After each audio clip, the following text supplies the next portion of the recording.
This podcast contains adult language, mature situation, giant kaiju destroying cities of various sizes, useless human characters, references to material dating back to 1954, an amazing soundtrack inspired by Akira Ifukube, and one of the greatest legacies of all time in film.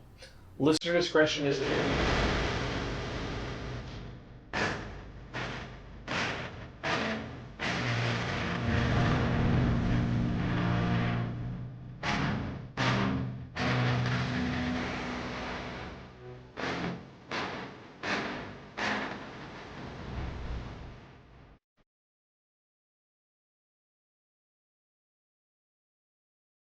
Spiraken Mini Movie Review, Godzilla, King of the Monster, 2019. Hello and welcome to another episode of the Spiraken Mini Movie Review. This is your host Zan saying konnichiwa, aloha, buongiorno, what's up? Yes, we are back for another fun-filled episode of this awesome podcast where we break down new movies that are just come out and we tell you the pros and cons about if it's worth seeing it. Now note, the mini movie reviews are not full reviews, so don't go really spoilery. We just talk about the basics, our initial responses, and if it's worth checking out. You can check out any of our earlier episodes at www.spiraken.com, where we have all of our other podcasts that provide informative reviews about connected ants and narratives. We're also on Facebook, Twitter, Tumblr, YouTube, Apple Music, Apple Podcasts, and so many other social media sites. Just type in Spiraken, S-P-I-R-A-K-N, and I guarantee you can find us somehow, some way. Now that we've taken care of that housekeeping, let's get to it, shall we? So, as we said in the opening, this is a review for the 2019 feature film by Legendary. We're talking about Godzilla, King of the Monsters, or Godzilla 2, King of the Monsters, the 35th film in the Gojira franchise. Yes, there have been so many of these awesome films in this amazing series that started in 1954 and is a story of man versus the greatest kaiju of all time, Gojira. And this is actually also the third in Legendary's Monsterverse, which they're trying to create. The first one being Godzilla 2014. The second being Kong Skull Island, which I actually have yet to finish watching because, unlike most people that I know, I'm not a fan of King Kong. I actually have never watched all of Peter Jackson's King Kong. I'm not a fan of Mighty Joe Young. I prefer Godzilla. I think he's more awesome. And I like him so much that besides owning the Criterion edition of the original film and forcing Greta to watch it with me, I also have shown her several of the films, and I've made my nephew addicted to Godzilla. He's able to name the majority of the antagonistic monsters, and he has a favorite one. And this was before he became 5 years old, he was able to do this. So that's kind of crazy. He's a huge Ghidorah fan, by the way. He loves Ghidorah. So if you have pictures of Ghidorah, send them to spiraken@gmail.com and I'll let my nephew have it. So this film was directed by Michael Doughtry, the guy who created Trick or Treat, and he also worked on X2 and a couple of other films. His big thing, though, was Trick or Treat 2, and I think he also worked on X-Men Apocalypse and Krampus. So he's mainly a horror guy, but he worked on this film. This was produced by Thomas Toll, and it's starring Kyle Chandler, Vera Farmiga, Millie Bobbie Brown, Bradley Whitford, Sally Hawkins, Charles Dance, and several other actors, including Zhang Ziyi and Ken Watanabe. And this was also a film that was dedicated to the executive producer, Yoshimitsu Banno, and more importantly than that, a man who I have met, and I have photos of meeting this man. We're talking about Haru Nakajima, the original Godzilla performer, the guy who wore the original suit, which actually was not made of rubber, it was made of liquid concrete. They both died in 2017, so this film is a dedication to them both. And to explain the plot of this takes place a few years after Godzilla, and, well, it's going to be, we'll say, about 5 years after Godzilla, and similar to Superman v. Batman, it is the collateral damage caused by the Titans has caused the world to hate the kaiju, and more are showing up every day.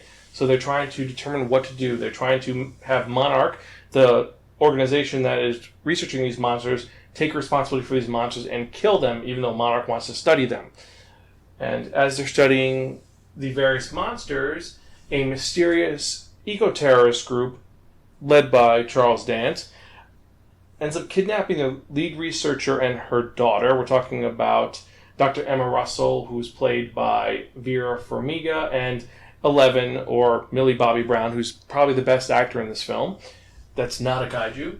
And they get kidnapped, and they're forced to do something involving a MacGuffin.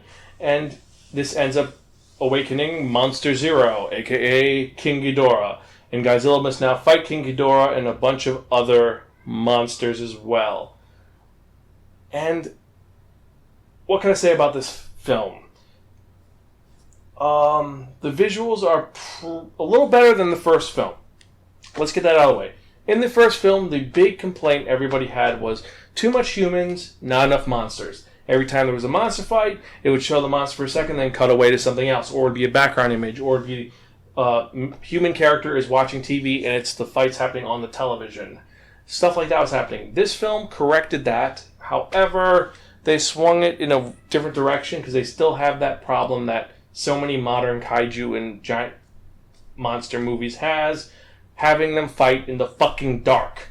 Have them in the light, make things a little easier. I mean, these are visually stunning creatures that were designed really well. They all have really cool designs, and I would love to see them in the light, not just seeing them in the dark or in a storm cloud.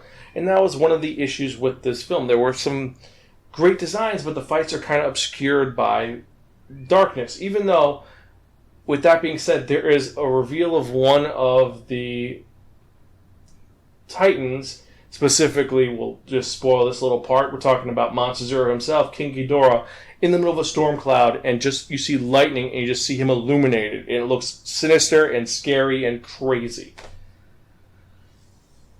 And it's the visuals were a little better in this one, but it has the same problem the other one had. The human characters were horrific. They're boring. They're not interesting. You're here to see kaiju fight, which is true, but you do also want a compelling story. Let's be honest, the original Godzilla, he's only on screen for 20 minutes. The rest of them is a very dynamic story about dealing with should weaponry be used to fight Godzilla and the moral ambiguity of dealing with Godzilla. That was done very well. Only 4 main characters. This has 16 characters, and I really don't give a crap about any of them except for Ken Watanabe, because Ken Watanabe is still cool. Also, let's be honest, the other character I really did like was Zhang Zili playing 2 twins, and kind of nice little reference to the twin fairies from Mothra. I love that. There was a lot of references to Mothra. And speaking of Mothra, really well done. All the kaijus were realized and made more, I want to say, bestial.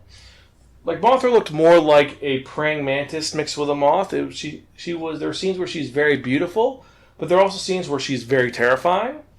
Rodan looks a little more like a weird pterodactyl, and I kind of like that. That's how Rodan looks.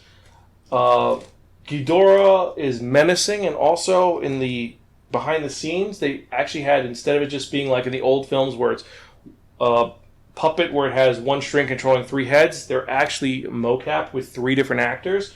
So each of the heads had their own little personality, and that's a very good element, because one was a stupid head, one was the leader head, and the other one was kind of the head that was there to be kind of just there. And it gave a little more personality to Ghidorah and his just evilness, because he's evil. Because he's King Ghidorah. He's been a villain since the 60s. He only was a good guy in the Millennium series. He was actually a good guy. But that's me being a Godzilla geek, and that's for another episode where we talk about the Godzilla timeline, or we do actually a theme month of Godzilla.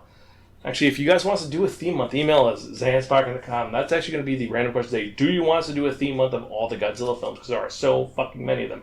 35 films. And that is including the 1996 one, which is crap. What can I say, though, besides that? So the human actor is not great except for 11. Charlie Dance was in this, though. He's playing a okay villain, but it's the twist in this is not great.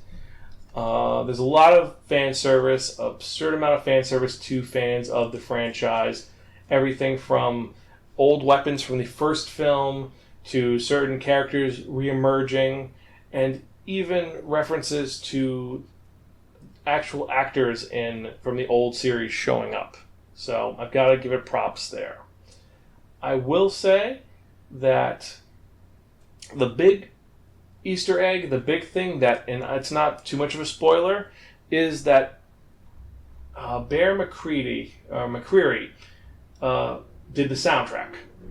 And he incorporated major themes from Akira Ifukube's original Godzilla score, including the original Godzilla theme, and a couple of other versions. He actually has a version of the Mothra theme. And it's just melodious, and it fits so well. There are some differences that some people don't like. I can name a couple of Twitter bloggers who hated it, but I really enjoyed the soundtrack to this. I think it fit the film, and it worked so well. Even though the last song is a cover of one of the greatest Blue Oyster Cult songs, yes, there's a cover of Godzilla by Blue Oyster Cult, and it's done by System of a Down's lead singer. It's different, but it fits because this is Godzilla. We're in Godzilla territory now. Overall, I think this is a step in the right direction. I hope that they continue progressing to improve and do it a lot better. I'd love to see Kong vs. Godzilla in the daylight, like they're actually fighting and you could see them. And I'd love to see where they go from here. Let us know what you think. That's my mini movie review. Those are my initial thoughts. I may do a further one later on. Let me know what you think. Email me, zanspiraken.com, or direct message me on Twitter @Spiraken or on Instagram @Spiraken. Let me know what you thought about Godzilla King of the Monsters. Let me know. I think that's it for this episode. We've got a lot of other stuff coming out, so we will talk to you guys next time. This is your host, Zan. I'm Gonzville. Catch you next time. See ya.